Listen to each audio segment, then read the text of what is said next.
It's rock and roll!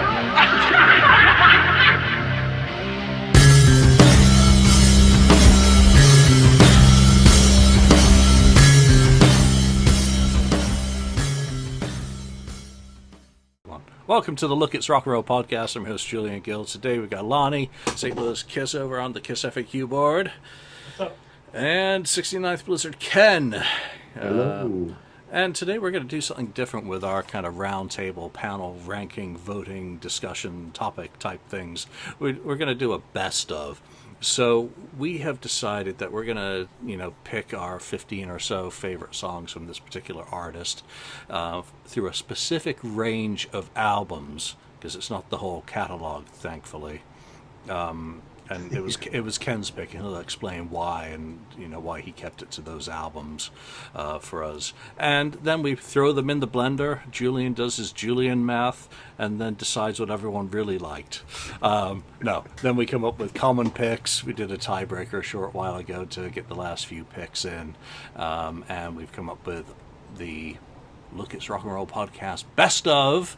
Ken, who are we talking about, and why? We are talking about the band Blackfoot. And Blackfoot, for the people that don't know, which may be a lot, it's a southern rock band. I would call them southern hard rock band. And they started out in the early 70s. And I don't know if you want to tell me where I got on board or anything like that yet, but they had a pretty successful period of time, at least late 70s, early 80s, where they were at their most popular, and what I think is their best stuff was around that time too. And it's more on the heavy, harder rock side of things, which we all like. But that's one of the reasons I chose them. I know we'll talk about the albums. I guess I'll tell you the albums. The albums where I chose is Flying High, which was their first album. I'm sorry, not Flying High. No Reservations. Then Flying High, the second album. Third album was Strikes in '79, and then there was Tomcattin in '80, Marauder in '81, and then Siogo in 1983, and then Vertical Smiles in 1984. After that is where things kind of, to me, no longer was really the true Blackfoot anymore, or the true core, what I feel is the core four guys that were part of the main band. And there's other reasons that happened too, and well, I think we'll get into it as we go along. Yeah, some of the history of this band is really interesting. Ricky Medlock is the principal kind of guy in the band. Yeah. And he's got connections with Leonard Skinner. And what I find is that they're a heavier rock version of Southern rock, whereas Skinner is more like a heavy boogie version of Southern rock. Both extremely good. Love Skinner, obviously, but this is a completely different beast, but there are some similarities and crossover between the two bands. So I think if people aren't familiar with Blackfoot and they want something to compare it with, then I think for me, comparing them with early Skinner, it probably comes closest. Give me 2 steps, that kind of stuff. 3 steps. No, you 2. And just elaborate more on Ricky. He was adopted by Shorty Medlock, who was known as a bluegrass type artist back in the day. He was his grandfather and became kind of his father, being adopted. The other thing about Ricky is he had some illness, I think, when he was young, and they ended up removing one of his lungs. So when you hear him singing, it's kind of surprising how well he can belt out things with just one lung. So that's another point there. And then, as you talked about Leonard Skinner, they were at least 2 of the members, Ricky and Greg T. Walker were in a very early version of Skinner when they were recording the demos for the first album of Skinner. There's a whole bunch of songs. Even Ricky had written and actually sang lead on a few of the songs, a number of the songs for that too. But anyway, that's some background. Yeah, and I believe Ricky is a Native American. He is, and the Greg T. Walker is has Native American heritage, and also Jackson Spires, who was the drummer, also. So three out of the four. And then there was the just sole Caucasian.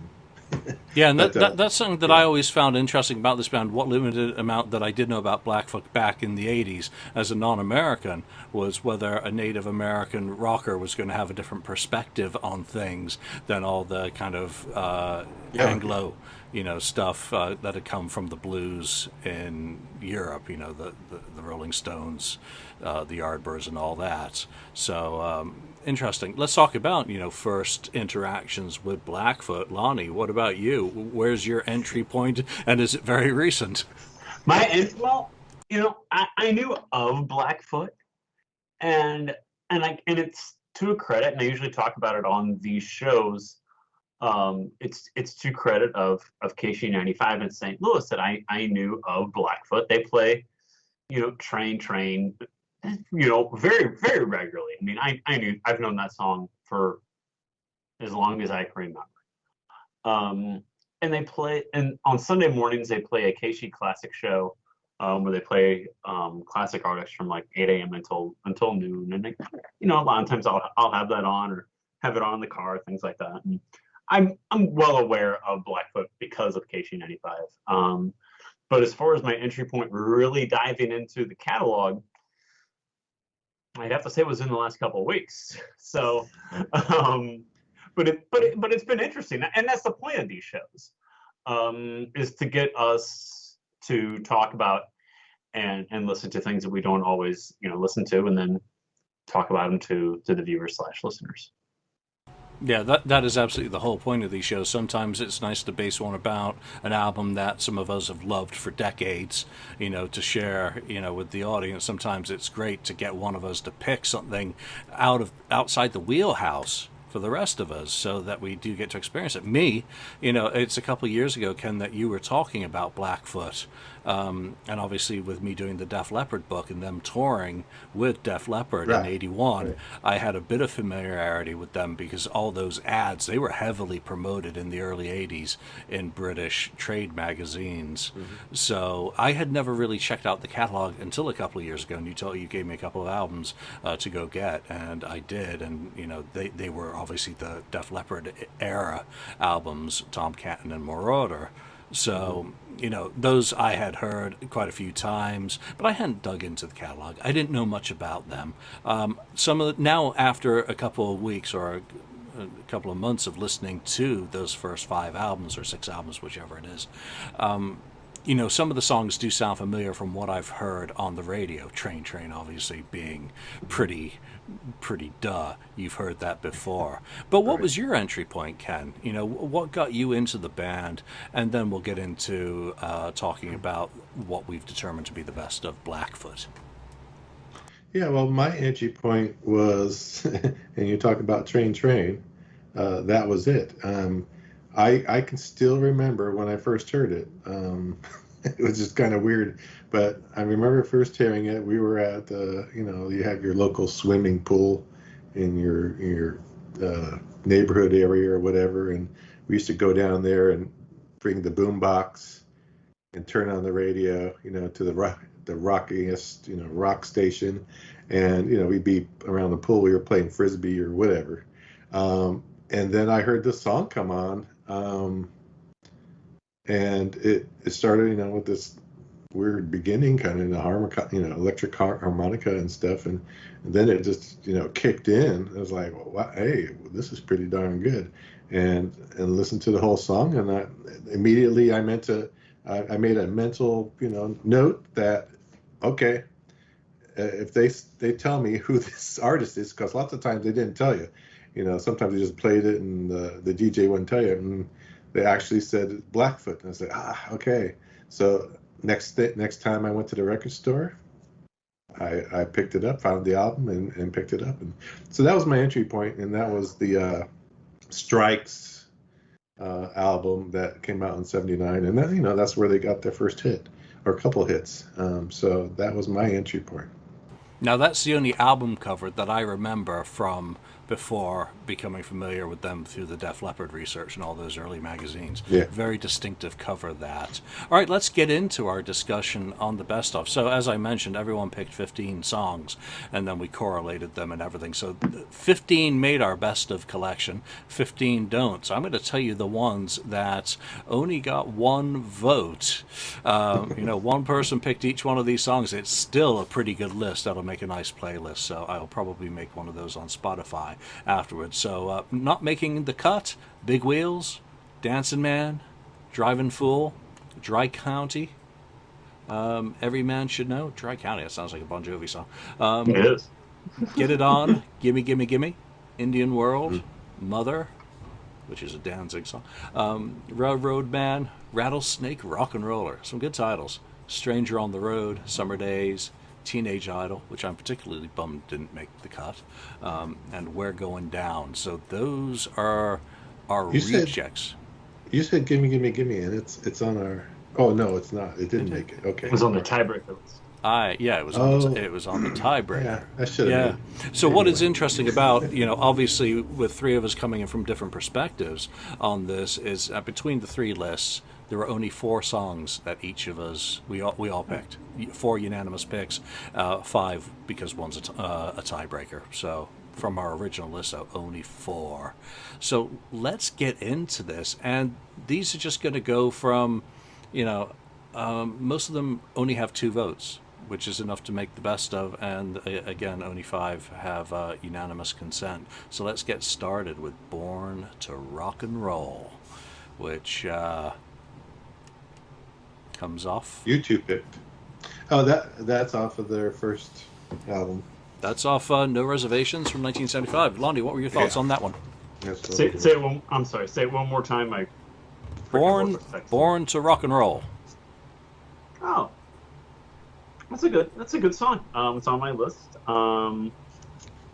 It's just groovy, and you can kind of lose yourself in it type of song. And I'm probably gonna sound like a broken record a lot for a lot of these Blackfoot songs. They're really songs that you can. Oh my gosh! Hold on, you guys have to go without me for a second. All right, well, I picked it as well. So, this is the sort of music that suits me. It's a hungry song. I like the title, and there's the playing and the writing. I really dug on this, and there are bits and pieces that are elements that really come out later on their albums and their writing and everything. But it really shows a great starting point that the band was coming from, and it seems a really good representation of the roots of Blackfoot. So Ken, you will have been quite familiar with the first album, and I did notice that there weren't an awful lot of picks from that first album to make any of our lists. Does that surprise you? Not so much, because there's so much good material in the middle part of their history that it's hard to pick something on their first that's maybe you feel stronger about than maybe that's on Strikes or Tomcat or Marauder, for instance.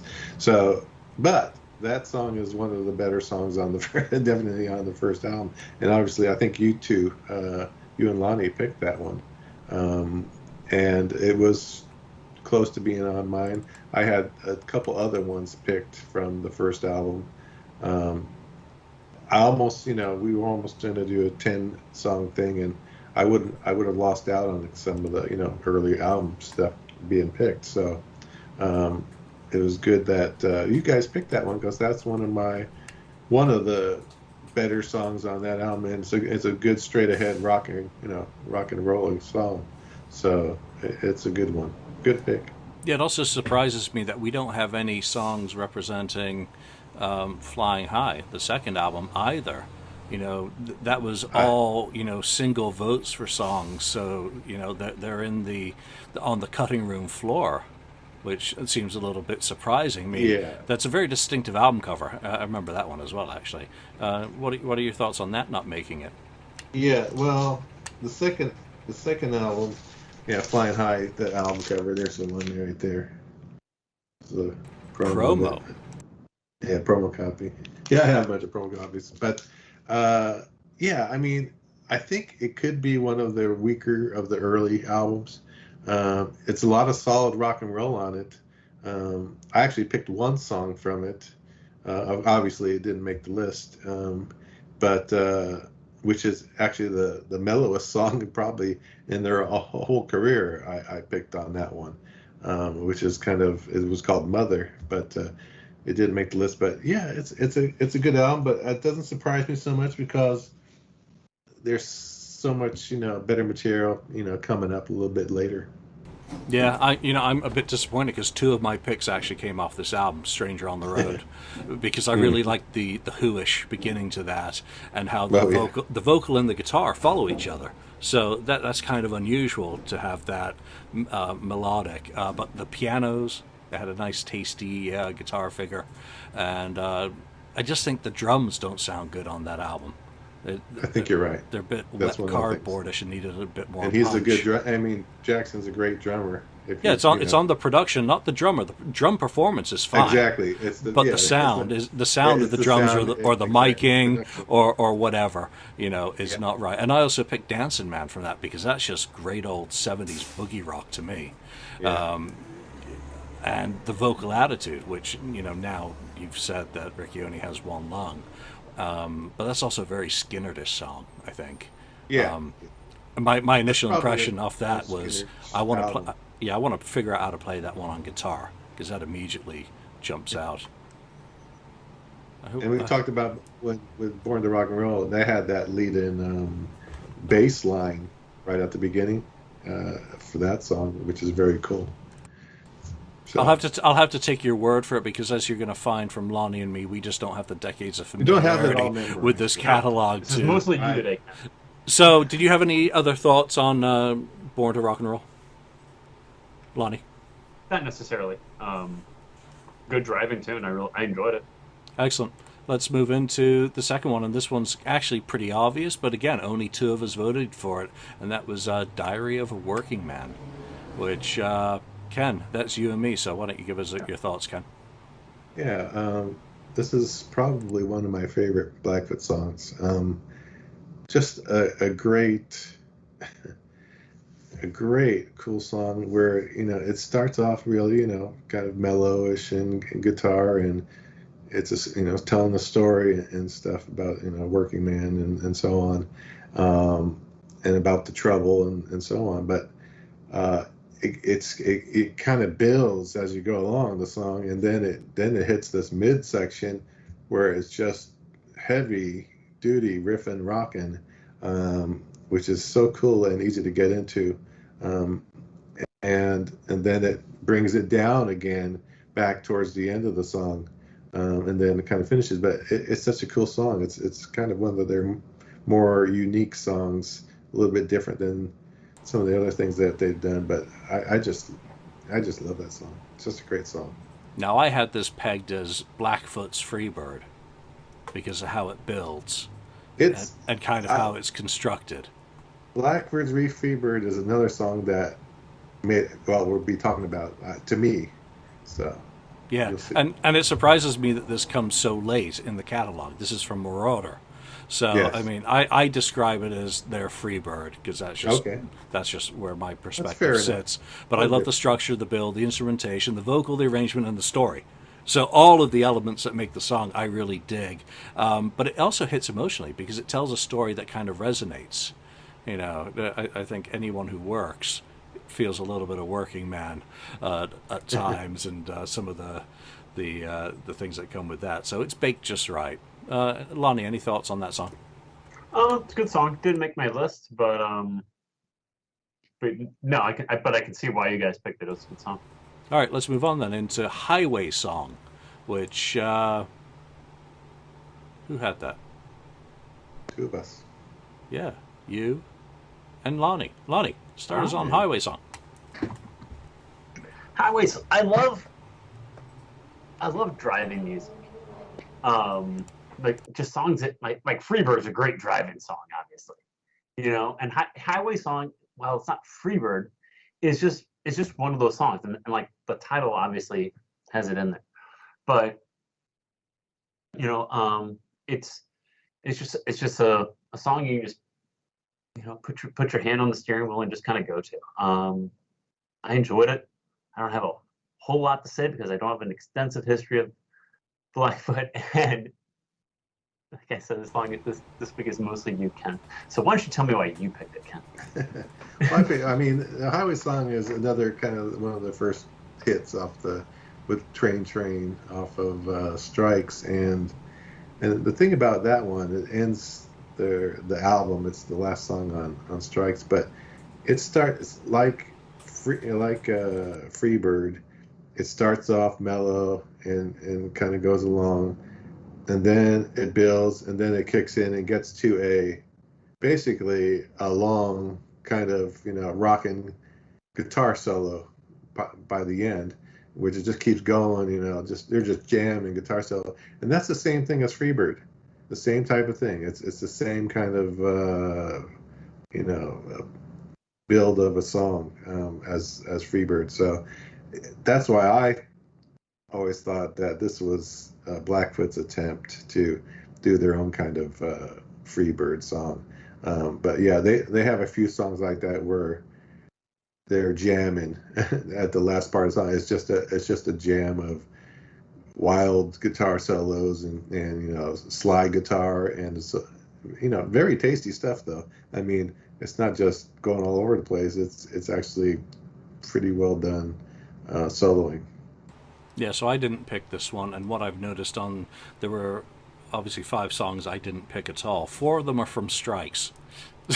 So That's interesting. yeah, Really? yeah, no, that really is interesting. That I don't have that. I only had 2 favorites from Strikes, after all. But going back and listening to this, honestly, it's a bit downbeat through much of it, and yeah, it picks up at the end. But the downbeat side of it is just enough for me, to not pick it. It doesn't do much for me until it picks up, and then it's a great rocker. So, all right, moving on. I Got a Line on You, and who had that? Well, Lonnie did it, and I then did. in the tiebreaker, I switched 2 of my songs, so I joined Lonnie on that song. All Oh, right, you did. all right. I Well, did. Lonnie, start us off, and then Ken. I Got a Line on You is good. It's it's it's very typical Blackfoot, but I don't have a lot to say today. Uh, it's it's good. It's groovy.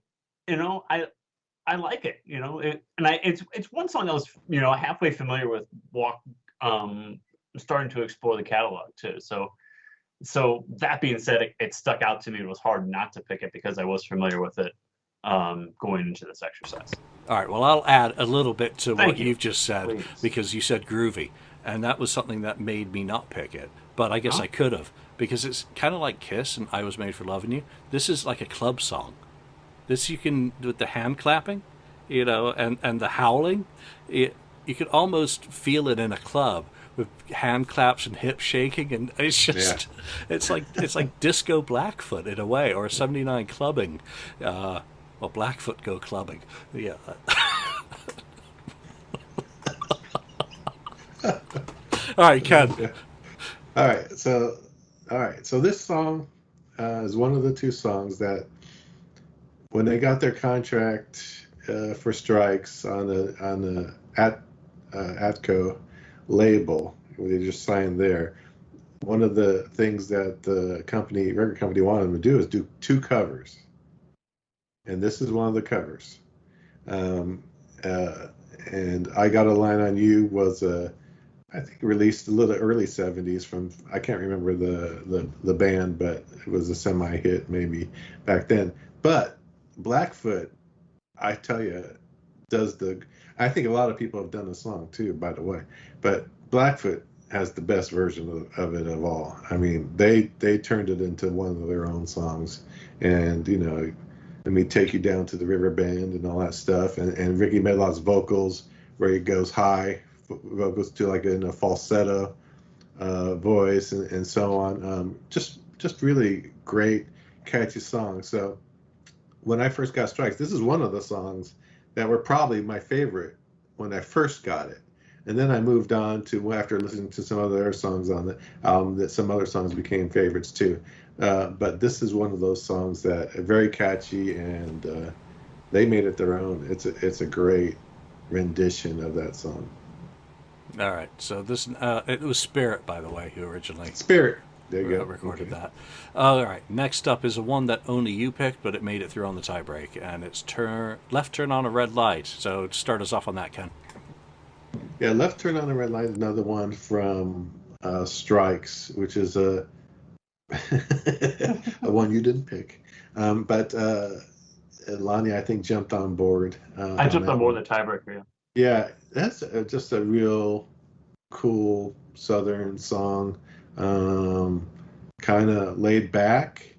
And going into the chorus of, you took a left turn on the red light, and very cool guitar soloing throughout it, and just a really nice written song. I wouldn't call it the catchiest song, but it's just more of a atmosphere kind of cool song about that one. So I've always liked that song. Wow, you really upsold it because my notes say not very exceptional. Well, that's it. After listening to it a little bit more times, you'll probably like it later on. Oh yeah, there's not much I'd skip, through any of these albums. Lonnie, you did the tiebreak on this one, I think. Yeah, it was tiebreaker. I just enjoyed that album more than any others. Yeah, so right. I guess to where Julian and I differ, because I thought that album was the most catchy and the most the one I kept going back to more than any of them was Strikes. So and I guess that's where some of their hits lie. Maybe that's why. But when that showed up on the tiebreaker, I was like, yeah, I don't have a problem. Obviously I don't have a problem with it, but I thought, that's good enough to get my vote on the tiebreaker. I enjoyed it enough. Yeah, and that's going to be one of the kind of themes for me as well. While you guys had a lot off Strikes, for the next one, Paying for It, I had that, and I think who else had that? You did. Yeah, so with Paying for It, I get a Loverboy vibe. And when you think about some of those bands that were coming out in the late 70s, the Cars, with their less electronic, just rocking, poppy, catchy stuff, Foreigner, and Loverboy, all in that kind of realm of material, that's what I got out of that. And that's, off Marauder 1981. But it just feels that it's influenced by those other sorts of bands, a little bit more catchy, radio-friendly fodder, which I like well enough. Lonnie? Yeah, definitely catchy. Is why it made my list. That I could hear this mixed in in a radio mix and like a classics type show of revisiting stuff from that era. It was catchy enough, so that's why it made my list, and pretty high up there for that matter too. We talk about on other shows that we do all the time that I enjoy catchy songs, and this is definitely one of them. So that's why it's on my list. Oh, signed as well. That's a great cover. You. That looks good signed as well. Yeah. So Ken, Paying for It, thoughts on it? Yeah, it's a good song. I chose a different song that didn't make the list. Dry County, but Dry County is a little bit more or less catchy and more just on the real heavy, plowing along kind of song with a groove. Paying for It is a little bit more catchy. She's paying for it now, and so on, about kind of like I guess it's about a hooker on the street and that kind of stuff like that. So, I could see how you're saying, Loverboy song. I mean, it doesn't sound like Loverboy song necessarily, but it has that, more of the catchy kind of stuff that maybe some of those other bands could do, you know, or would do. All right, well, talking about that sort of material, it's a nice segue into the next song, and that's Run for Cover off Siogo, which I picked that, and I've got that as happy pop, but I totally get it if it turned off fans of the band, the 70s fans, because it's really going in a different direction with its catchiness to the early material, which you really get when you're listening to it sequentially. So, who else had Run for Cover, or did that one come up on the side? Lonnie. I did. Same reasons? Because for a lot of the same reasons I had paying for it on there, and the same reasons Julian just mentioned. Again, it's catchy, it's poppy, it's kind of a fun song, and maybe the hardcore Blackfoot fans at the time may not have enjoyed it. Listening to some of the previous stuff. So, Ken, what did you think when that song came out, or why don't you have it on your list, Ken? Well, here's the story. They were doing their albums, and there was the core 3 albums, which I call like the Holy Trinity, which is Strikes, Tomcat, and Marauder. And then the record company comes to them and starts telling them what to do, and they tell them you need a keyboardist, and they got excuse me, Ken Hensley from Uriah Heep, or formerly Uriah Heep, and so they added a new kind of sound to their to Blackfoot, a little bit more, keyboards, electronic type, almost synthesizer in a way, but in the background, and they kind of went more pop, because they told Blackfoot that they thought they were stale at the time, and I was thinking, stale? I mean, Marauder is such a great rockin' album. It's like, and they were big, getting a big following in Europe after Marauder. That was very successful. So I don't know. It's a good album, but not a great Blackfoot album. But as for that song, yeah, it's a good little catchy tune, but it's not one of my go-tos. I go through that, like I said, those core 3 albums in the middle are the ones that I picked, most of my songs for this list. Well, this is really going to grind your gears. The next 2 songs are from this album as well, and I think it's because I like one of them very much. I think it's because of me and Lonnie. Sail Away, Lonnie. Sail Away. Yes, it is. That was on my list. It is? It's not? Or is it? It is on your list. Oh, no, it was on Lonnie's list. It is on my list. Sail Away is good.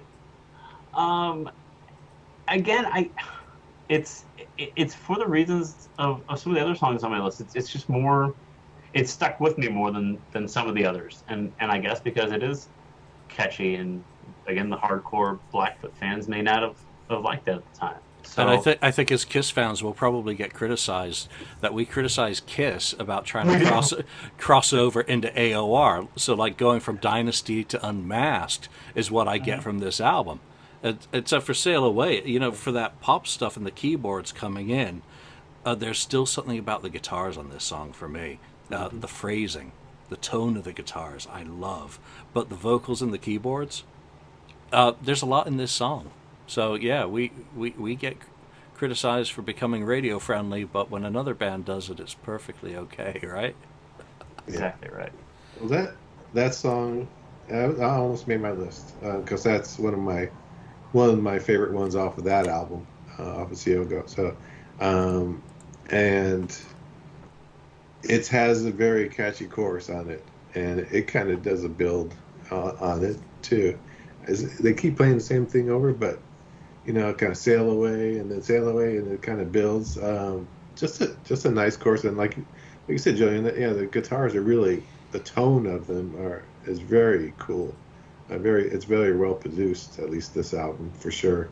Though it's not as maybe heavier or grittier kind of guitar that I like as much, but it's still well produced, and that's one of my favorites off the album, even though I didn't get it on, put it on my list. All right, so the last song from this album to make it is "Send Me an Angel," and that was on your and my list, Ken. So Yeah. why "Send Me an Angel"? Why don't you start on that? Yeah, uh, um, just a great catchy tune. It's almost a if the Scorpions were going to write something like this, I could see them singing it. Just a very catchy rocking song, and it starts off the album, and it does have a lot of keyboards in it, but it's still very good. And the repeat of the chorus a number of times is just very good. I don't know what else to say about it other than it's really catchy and it's a really good song. And I enjoy it every time I hear it. It's Yeah. not something I skip. It's on my list as well, probably for the same reasons. And with you saying the Scorpions, I would love to hear Klaus Meine say that title, "Send Me an Angel," in his German accent. That would absolutely tickle me. But as for the song, it's very mainstream, but it's catchy. Poppy vocals, poppy keyboards, but I dig it. And you know what? It sounds dated, and I don't care. I still like it. Yeah, the sound is a little dated, right? Lonnie, anything to still- add on that before you get into our final pick with 2 votes, which you were the No, only one to do on Wishing Well? It didn't make my list, but I can see why it did make your guys'. I mean, it's a good song and it's catchy, like you guys said. You know, if maybe if I had 2 more weeks to listen to Blackfoot, maybe it would make my list because it is, it's up there with it very easily could have made my list. Yeah, come on, 2 more weeks, all our lists would probably be different. Just Probably. 100%. Oh, definitely. all right. Next one up, Wishing Well, and you were the only one who voted for this originally, but it came through on the tiebreak. That was Lonnie, and then I was the only one who voted for I Wishing Well. helped him on that one. Really? Yeah, so did I. That's surprising because I really enjoyed this one. Very very southern sounding, very just driving sounding. I enjoyed it. I really and I was halfway familiar with it as well. Again, it's off Strikes, and again, most of my picks did come off of there. I just found myself going back to that more than anything else. I really enjoyed the sound production off this album more than any of the others. So I'm surprised you guys didn't pick it. You guys jumped on board with the tiebreaker. So No, I explain this. deliberately cut this from my list, and it was the very last song to get cut because it's a cover, and I was more familiar with the free version. Right. So for that reason only is that it's a cover, it's going. Sure. But that said, it's a fantastically executed cover, and they do a great job on it. So I had no problems voting for it again when it came into the tiebreak. I'm like, all right, well, let's bring it back. Ken. Yeah, Wishing Well. Again, that was the other cover on Strikes, and like you said, it was Free who originally did that song, and then this is another one that where Blackfoot again maybe improved on that one, made it their own. It's very very good. I think other artists have done this one besides Free. I think, well, I don't know, but it's a song that is very catchy, and I don't know what else to say about it, but it was one of the early songs that I liked when I first got Strikes, kind of like the other cover they did. Those were kind of a couple of my favorite songs, and then I slowly progressed over to other songs, and the only reasons I didn't really choose them on the list today is because they were covers, and I've listened to them a million times, and that's why I had some other picks from those albums. Nice. All right, so we're into the last 5, which are the unanimous picks, and the first one is off Marauder. These are in no order, by the way. This is just everything else was 2 votes, and these last 5 are 3 votes. Good Morning from Marauder. So this showed up in Lonnie and my playlist as "Good Morning Schoolgirl," which you did correct as being wrong as the title, and that's fine. So Lonnie, good morning. On iTunes, it shows up as "Good Morning Schoolgirl" even as well. So that's interesting. Um, I think that's where it's getting it from, pulling it from. yeah. But it's Conspiracy. incorrect. Yeah. Okay. Fair enough. Um, what do?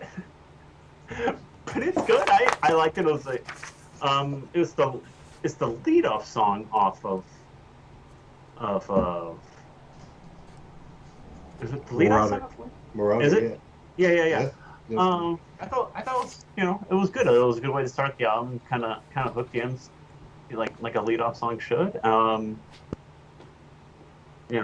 Just really, just a groovy Southern song, and I enjoyed it. I had to have it on my list. Yeah, my notes are brief on this one. It's a dirty swamp rock, Jim Dandy attitude for Monday morning. But again, the drums are weak. The production of the drums are weak for me. Ken. Yeah, I think that the production on that album is pretty darn good, but it is a wake up tune. I mean, it says good morning, but it is definitely a wake up tune.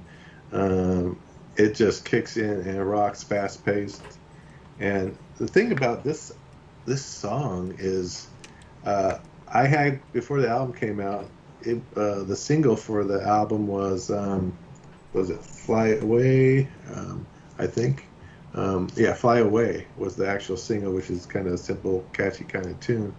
But the backside, I flipped over to 45 and I played Good Morning, and I was like, whoa. And, it was great. The thing about the 45, it was an instrumental.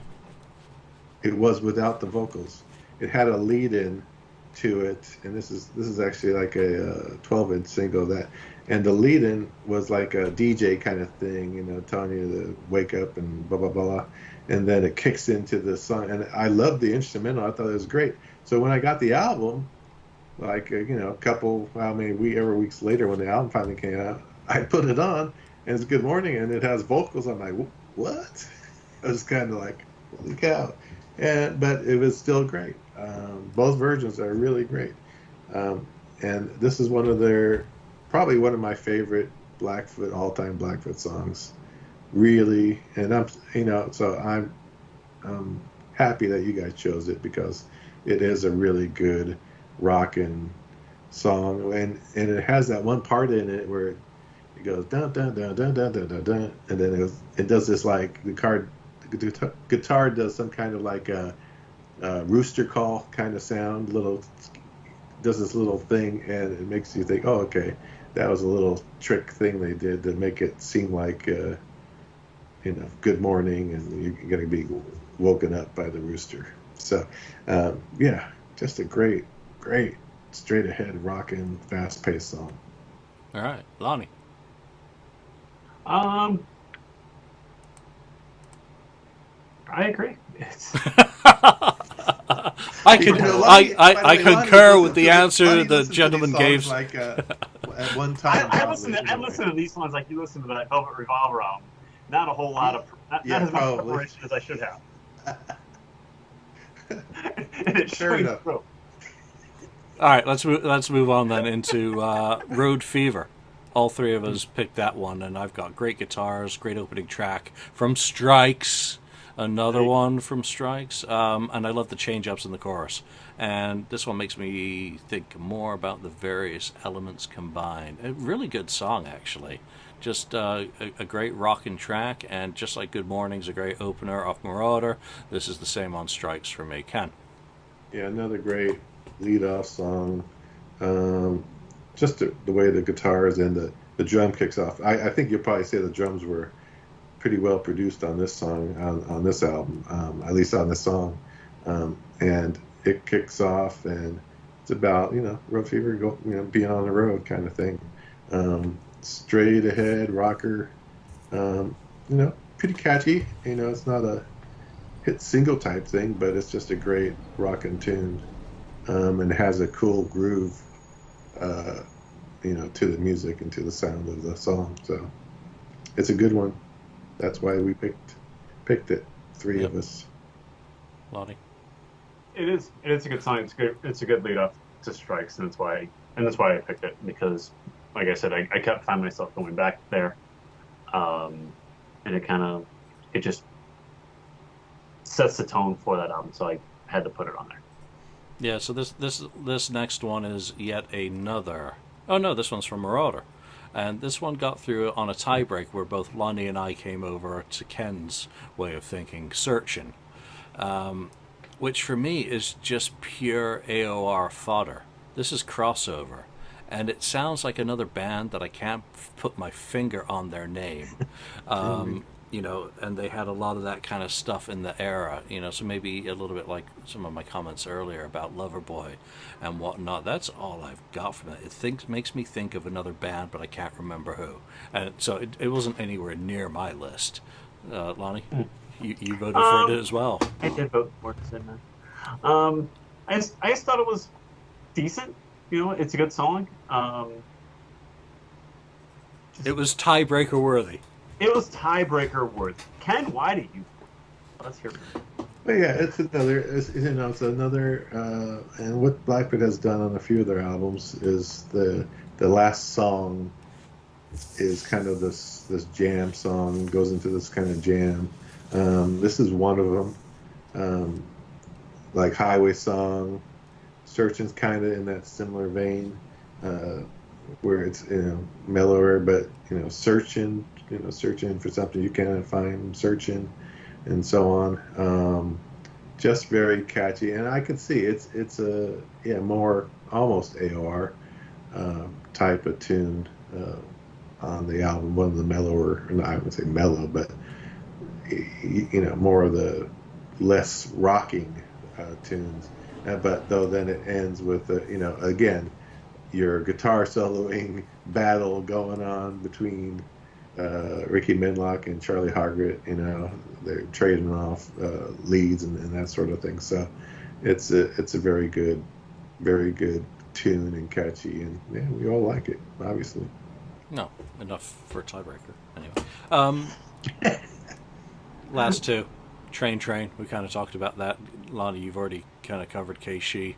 Yeah, I kind of talked about it a little bit. It's the song I was most familiar with going into it, so obviously it made my list. Very just a driving type song, just not just driving, but like just a driving force to it. And I guess like a train, for lack of a better word, but it's very, very melodic, very catchy. You kind of catch yourself singing it later on, type of song. Casey always played that harmonica intro to it whenever they played it, on the radio, which exactly, it always kind of made your ears perk up a little bit, and you knew it was coming. It's just a driving force type song. And I guess it's her signature song, I guess, at the end of the day. So how can you not put it on your best of Blackfoot list? Glad I picked it. Ken. Yeah. Again, this was the song that I first heard on the radio, and maybe go by the album, like I said. And it's just a great rockin'. And now this is one of the songs that was written by grandfather and father, Shorty Medlock, Ricky's grandfather, and I posted it. There is a single of it of Shorty Medlock playing it, out there. You can find it on YouTube, and you can see how they took that song, bluesy bluegrass type song, and turned it into a heavy rocker. And the harmonica that you hear at the beginning is played by Shorty Medlock. So it's very cool.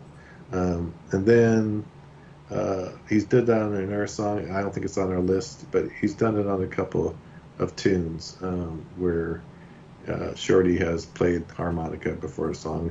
And there's another song on my list that didn't make the list, Railroad Man, which is another Shorty Medlock song that did not make it to our list here, but it's another one that Blackfoot turned into a nice, cool, from a bluesy song to a heavy rockin' blues song. So, but yeah, Train is just it's probably their signature song, that and Highway Song.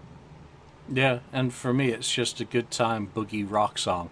Nicely crafted and executed. I love the vocal, great driving bass line, but the guitar tone on those solos just makes my ears perk up. So, and you say something about Shorty Medlock. That's something that I like when bands do. They've got a connection with someone, they bring them in to the album and add that extra seasoning. John Mellencamp did that with his grandmother on Scarecrow, bringing her on that. So, that's cool. It just adds to the stories that these bands have with the material and where some of it comes from. All right, so the final pick, again, another unanimous pick, Warped. And that is all. That's the only pick to make the list, I think, off Tomcat, which is kind of interesting. Kind of surprising because I guess I'll take this one.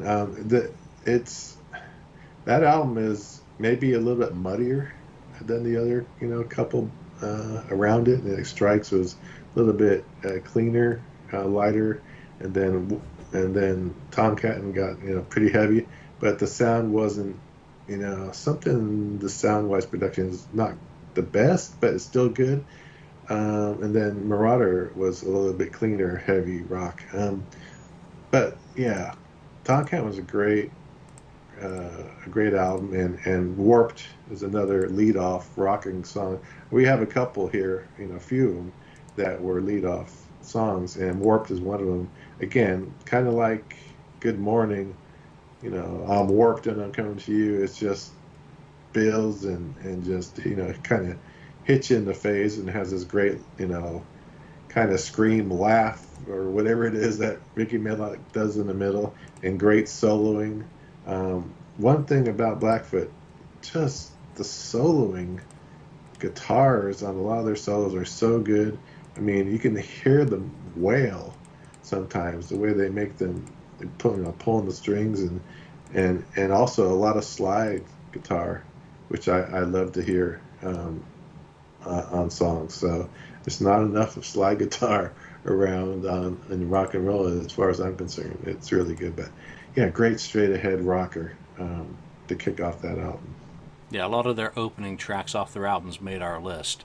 I think the last 4 albums, basically. So that's what the band wants, and it obviously works. Lonnie, thoughts on Warped? Yeah, the Warped just kind of punches you in the face type song to open up that album. And like Julian said, I mean, they definitely had a formula with how they wanted to open these albums, and Warped definitely sets the tone for Tomcat, and like, and to what Ken said too, the solos on them are really incredible, and they just kind of sticks with you a little bit. So yeah, it definitely had made my list. They definitely have a formula for how they start off their albums, and again, here we are with this one. Yeah, and I've got Tomcat and Marauder as sister albums. I mean, same production, obviously, but also in terms of style, there's not a lot of change between those 2 albums. This is my only pick off it, and all I've got on it is great opening track. I like the hard rock approach, and this is the best of that attitude represented as a song, and great guitar tones and vocal. So that's all I've got. Interestingly, not a single pick off Vertical Smiles. I don't think anyone's surprised by that, to be perfectly honest. I am surprised when we get down to the final part of this discussion is if you would pick an album to introduce someone to Blackfoot, which album would you pick and why? Ken? Yeah, that's a tough one for me. There's one where it's kind of a tie. I would pick either Strikes or Marauder, definitely, depending on the person, I guess, who I'm going to tell. Because if someone's really the heavier stuff, maybe I'll go the Marauder side, and then Strikes is a little bit not as heavy, more cleaner kind of rock sound to it. So it'd be one of those 2 that I would pick to start off. I guess it depends whether you like the person, which album you suggest, because if you didn't care for them, you might send them off to listen to Vertical Smiles. So yeah. For me, I would pick Marauder. If I was going to go by the album that I had the most picks of, I picked 5 songs from Siogo. So I can't pick that. I got to go with Marauder because that was released in June or July '81, same as High and Dry, the band with whom they toured that year. So simply because of the Def Leppard connection and all those ads that I trawl through, go listen to Marauder. Check it out. I think that's a very good representation of them at their height. Lonnie? For me, it's Strikes, obviously. I guess it's the most melodic and has the most catchy songs off of any of the albums, at least as a whole. It was the album I kept going back to, and it was the album I was the most familiar with going into this exercise. So for me, I would steer someone in that direction for a taste of Blackfoot. Nice. Okay.